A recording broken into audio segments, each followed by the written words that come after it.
Hola, bienvenidos al podcast de Ninus, donde en cada episodio hablamos de temas de salud para toda la familia. En este episodio hablaremos sobre la concientización de los antibióticos y su uso. Mi nombre es Majo y el día de hoy estamos con el doctor Jesús, que él nos va a explicar y platicarnos un poco de este tema. Hola Majo, ¿cómo estás? Buenos días. Hola, buenos días, muy bien. Bien, gracias. Tus órdenes. Doctor, ¿nos puede platicar qué es un antibiótico? Sí, mira, los antibióticos son un grupo de fármacos o de drogas que están diseñadas para inhibir el crecimiento de algunas bacterias. Ok. ¿Qué es la fiebre y qué tiene que ver los antibióticos con la fiebre?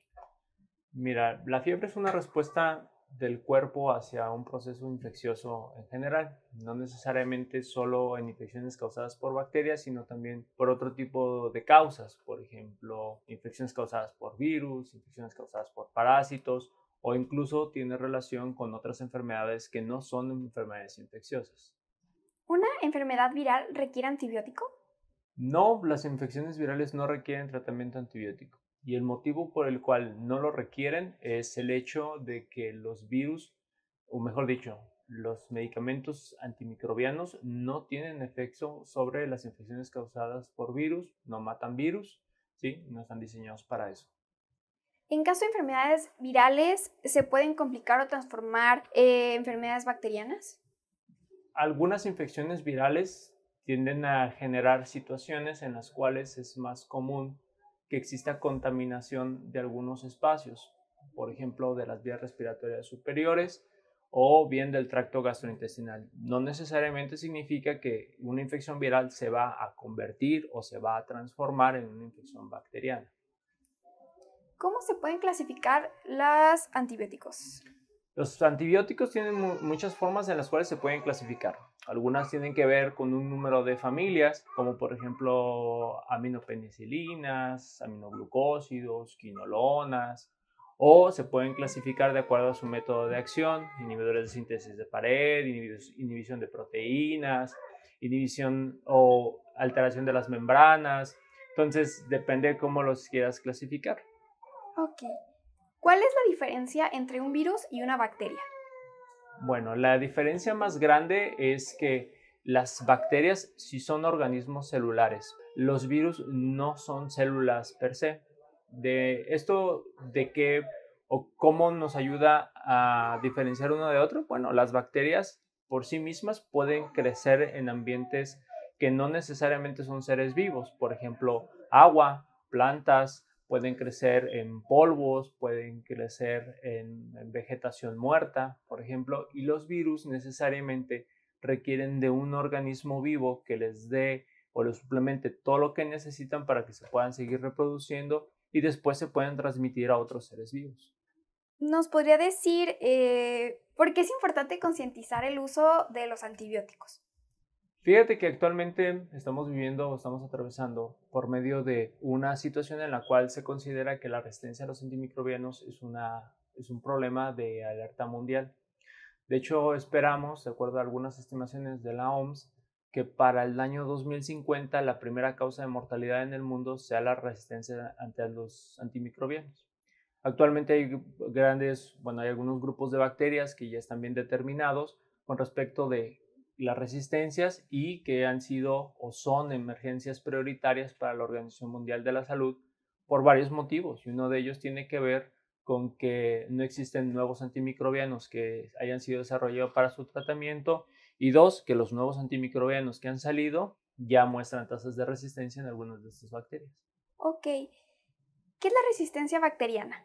La resistencia bacteriana es un conjunto de mecanismos a través de las cuales las bacterias se defienden de ser atacadas por los antimicrobianos. Y hay varias formas en las que se pueden defender. Las más comunes es producción de un tipo de productos que se llaman enzimas, pueden ser impermeables, es decir, los antibióticos no penetran. Hay otros que se llaman cambios de porinas, en las cuales los medios por los cuales los antibióticos logran entrar, se modifican y ya no logran hacerlo. Existen otras cosas que se llaman bombas de flujo, en las cuales todo el medicamento que entra dentro de la bacteria la escupe hacia afuera. Entonces, la resistencia antimicrobiana tiene que ver con uno o varios de estos mecanismos en los cuales la bacteria se defienda del uso de los antibióticos. Ok. ¿Y en México cómo estamos a nivel mundial en resistencia bacteriana? Esa es una pregunta difícil porque en México no tenemos un buen seguimiento epidemiológico en cuanto a las resistencias bacterianas. Tenemos algunos aproximados y se han hecho algunos estudios en los cuales se han reportado para algunas bacterias, no para todas. Pero en general tendrías que preguntar qué antibiótico, qué bacteria y cuál es la tasa de resistencia. Donde sí tenemos datos, por ejemplo, son una bacteria que se llama Staphylococcus aureus, que es resistente a la metilcilina. El 20% de los aislamientos son resistentes. Cuando hablamos de enterobacterias que son productoras de beta-lactamasas de espectro extendido, que es como se llaman, ahora andamos rondando alrededor de un 20%. Y si nos vamos para arriba, tendremos que hablar de otro tipo de resistencias que andamos rondando entre 40 o 50%. Lo más difícil para nosotros es que, por ejemplo, antibióticos de última línea, por ejemplo los carbapenémicos, en México tenemos bacterias que son productoras de carbapenemasas, tenemos bacterias que son resistentes a la colistina y tenemos bacterias que son resistentes a otro tipo de antibióticos nuevos que todavía ni siquiera alcanzamos a conocer. ¿Qué medidas están tomando para abordar los problemas de la resistencia bacteriana? Hay varios y no son nuevos. Por ejemplo, el primero de este tipo de métodos que están utilizando para tratar de reducir la resistencia antimicrobiana fue implementada hace más de 20 años, que tiene que ver con el hecho de que para que tú puedas surtir un medicamento en la farmacia, un antibiótico, requieres de una receta y requieres de una cédula médica que avale esa prescripción. Esa es una. La siguiente es que en algunos hospitales, sobre todo los más grandes, se han incluido algunos mecanismos en los cuales cierto grupo de médicos, particularmente los infectólogos, tienen el control sobre qué antibióticos se pueden prescribir, cuáles se prescriben de manera libre, por decirlo de alguna manera, cuáles requieren una autorización y cuáles no se utilizan. Estas serían las primeras. Sin embargo, a nivel mundial existen algunas tendencias, particularmente hay una nueva que se llama One Health, donde tratan de englobar no solo el uso de antimicrobianos en los humanos, sino también en la ganadería, de uso veterinario y obviamente en otro tipo de actividades agropecuarias en las cuales también tienen interacción con respecto a la resistencia antimicrobiana. ¿Cuándo se deben usar los antibióticos? Cuando son necesarios. Usualmente cuando tu médico detecta que existe una enfermedad que es causada por bacterias, ese sería el único motivo por el cual tienes que utilizar un tratamiento antibiótico. Como ya lo dijimos antes, las enfermedades causadas por virus no requieren tratamiento, algunas enfermedades parasitarias no lo requieren, pero siempre tendrá que ir de mano de la experiencia y del diagnóstico médico. Ok. ¿Quién debe prescribir antibióticos? Solo el médico tiene la capacidad legal de prescribir antibióticos actualmente en México. Si tú preguntas qué médico, todo médico tendría que tener la capacidad de prescribir o hacer una buena prescripción de antibióticos. Y como comentábamos antes, en algunos hospitales, sobre todo en los hospitales públicos, los infectólogos pediatras, los infectólogos en general, tienen la capacidad de definir qué tipo de antibióticos se utilizan y en qué momento. Ok. Quiero platicarles que el doctor Jesús González es infectólogo pediatra. Doctor, ¿qué nos puede decir qué es la infectología pediátrica? Bueno, la infectología pediátrica es una subespecialidad de la pediatría. Nosotros nos dedicamos esencialmente a todos los procesos de infección que pueden atacar a los niños. Esto incluye enfermedades virales, enfermedades bacterianas como las que estamos platicando, enfermedades parasitarias y enfermedades por otro tipo de transmisiones, incluyendo, por ejemplo, algunas enfermedades que tienen que ver con ectoparásitos como garrapatas o piojos. ¿El antibiótico sirve para disminuir la fiebre? No, de hecho por ahí hay algunos chistes con respecto de eso, de que la fiebre no significa que tengas deficiencia de un antibiótico. En general la fiebre, como platicábamos al principio, como tiene un origen inmunológico, tú mismo estás generando la fiebre, el antibiótico no tiene relación con la disminución de la fiebre. Para eso utilizamos otro tipo de medicamentos como los antipiréticos o algunos analgésicos. Ustedes como médicos, ¿cómo eligen el mejor antibiótico para el paciente? Hay varias formas. La primera y en la cual la mayoría de las veces nos basamos son en las recomendaciones de guías de práctica clínica. Es decir, en México hay una serie de lineamientos que establecen cuál es el orden de los medicamentos que tendríamos que utilizar en ciertos padecimientos de manera específica.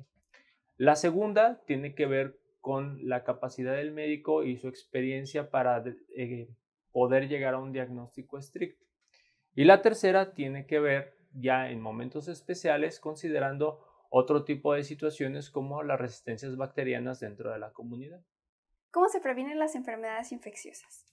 Bueno, las enfermedades infecciosas en general tienen varias maneras de prevenirse. La primera, obviamente, tiene que ser manteniendo un óptimo estado de salud. Esto incluye alimentación, incluye rutinas de higiene, incluye tratar de evitar enfermedades que sean crónicas. Otras medidas, como las que fueron famosas durante la pandemia de COVID, tienen que ver con la restricción del contacto con personas enfermas, el uso de barreras protectoras, como pueden ser las mascarillas o los anteojos, y pues en general creo que esas son la mayoría.